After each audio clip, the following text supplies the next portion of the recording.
아침 말씀. 오늘 본문 말씀은 사무엘상 23장 15절에서 29절입니다.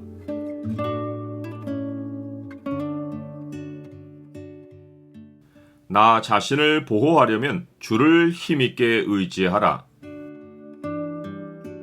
오늘 본문을 소망의 청으로 보면 하나님 백성이 서로에게 어떻게 용기를 줄 수 있는지가 보입니다. 소망의 청을 보여주는 구절은 23장 16절입니다. 사울의 아들 요나단이 일어나 숯불에 들어가서 다윗에게 이르러 그에게 하나님을 힘있게 의지하게 하였는데, 다윗은 사울이 자기의 생명을 빼앗으려고 나온 것을 보고 유다 땅 10광야 숯불에 숨습니다. 사울은 온 나라의 정보망을 두고 다윗을 매일 찾는데 하나님이 다윗을 사울의 손에 넘기지 않으심으로 다윗을 찾아내지 못합니다. 그런데 아이러니하게도 사울의 아들 요나단은 쉽게 10광야 숯불에 들어가서 다윗에게 이릅니다. 아마도 요나단은 아버지 사울이 얻은 대략의 정보를 가지고 다윗이 있는 근처로 가서 다윗의 사람들을 만나 다윗에게로 인도된 것입니다. 요나단이 다윗을 찾은 것은 다윗이 하나님을 힘있게 의지하도록 용기를 주기 위해서입니다. 요나단은 다윗에게 두려워하지 말라. 내 아버지 사울의 손이 내게 미치지 못할 것이요. 너는 이스라엘의 왕이 되고 나는 내 다음이 될 것을 내 아버지 사울도 안다 라고 말합니다. 그동안 요나단은 아버지가 다윗을 죽이려고 든 것이 악령으로 인한 번뇌라고만 생각했는데, 그것이 아니라 아버지가 다윗이 왕이 될 것을 알고 그것을 막기 위해서였다는 것을 알고는 이 사실을 다윗에게 알려주면 다윗이 두려움을 떨치고 하나님을 힘있게 의지할 것으로 생각한 것입니다. 즉, 그는 도망다니는 다윗에게 실제로는 그가 차기 왕이라는 사실을 알려주면 다윗이 소망을 품고 이 어려운 시기를 잘 이겨낼 것으로 확신한 것입니다. 사실 현실에서 사울을 이어 왕이 될 사람은 요나단입니다. 그러나 요나단은 다윗이 이스라엘의 왕이 되고 자기는 다윗의 다음이 되는 것을 기쁘게 여깁니다.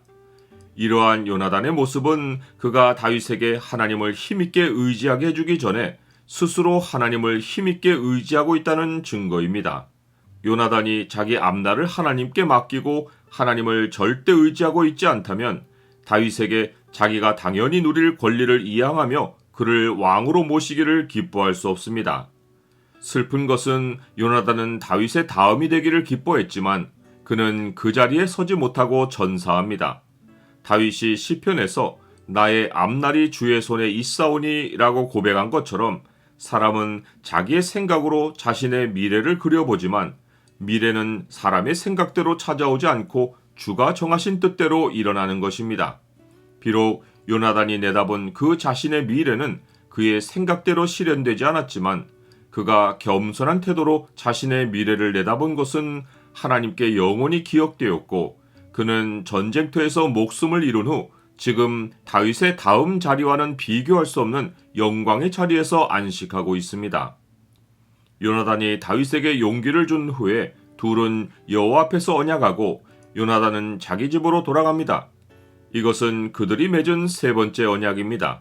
첫 번째는 둘의 우정을 확인하는 언약이고, 두 번째는 집안끼리 인자를 베풀 것을 확인하는 언약이며, 세 번째는 다윗은 왕이 되고 요나단은 다윗의 다음이 되는 것을 확인하는 언약입니다. 둘은 이 세 번의 언약으로 사울왕 이후 이스라엘이 질서 있고 평화로운 나라로 세워지는 기반을 마련한 것입니다. 둘의 아름다운 소통과는 대조적으로 다윗이 현재 머무는 10숲풀 지역의 사람들은 사울에게 다윗의 정확한 위치를 알려줍니다. 그들은 사울에게 다윗을 왕의 손에 넘기는 것이 자기들의 의무라고 말하며 왕의 환심을 삽니다. 다윗과 그의 사람들은 10사람들이 같은 유다 지파이기에 자기들을 지켜줄 것으로 기대했겠지만, 그러나 10사람들은 아마도 600명의 무리에게 양식을 제공하기가 짐스러워서 사울에게 알린 것입니다. 나는 사람과의 인연에 기대어 도움을 얻으려 하지는 않습니까? 사울은 10사람들을 칭찬하며 그들이 왕을 긍휼히 여겼으니 여호와께 복받기를 원한다고 말합니다. 사울의 편에서는 10사람들이 자기에게 도움을 주었으니 이런 말이 나오겠지만, 하나님이 보실 때 10사람들은 다윗을 긍휼히 여기지 않고 자기들의 이익을 챙기려고 형제를 배신한 것입니다. 사울이 그런 사람들을 두고 자기를 도왔다고 해서 여호와의 이름으로 복을 빈 것은 사울의 신앙 중심이 하나님이 아니라 그 자신이라는 증거입니다. 사울은 다윗의 정확한 위치를 알아내고는 병력을 총동원하여 그를 에워싸고 잡으려 하는데 전령이 급히 와서 블레셋 사람들이 땅을 침노한다고 전합니다. 이에 사울이 다윗 뒤쪽 길을 그치고 블레셋 사람들을 치러 갑니다. 하나님이 전쟁을 일으켜서 사울을 다윗에게서 떼내시고 다윗을 보호하신 것입니다. 하나님 백성이 자기 자신을 보호하는 최고의 길은 여호와 하나님을 힘있게 의지하는 것입니다. 지혜로도 못하고 명철로도 못하고 모략으로도 여호와를 당하지 못하느니라.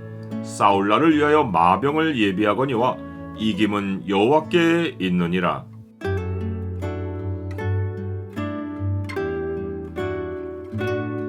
주님, 현실에서 어떤 어려움을 만나도 두려워하지 않고 주를 힘있게 의지하게 하옵소서.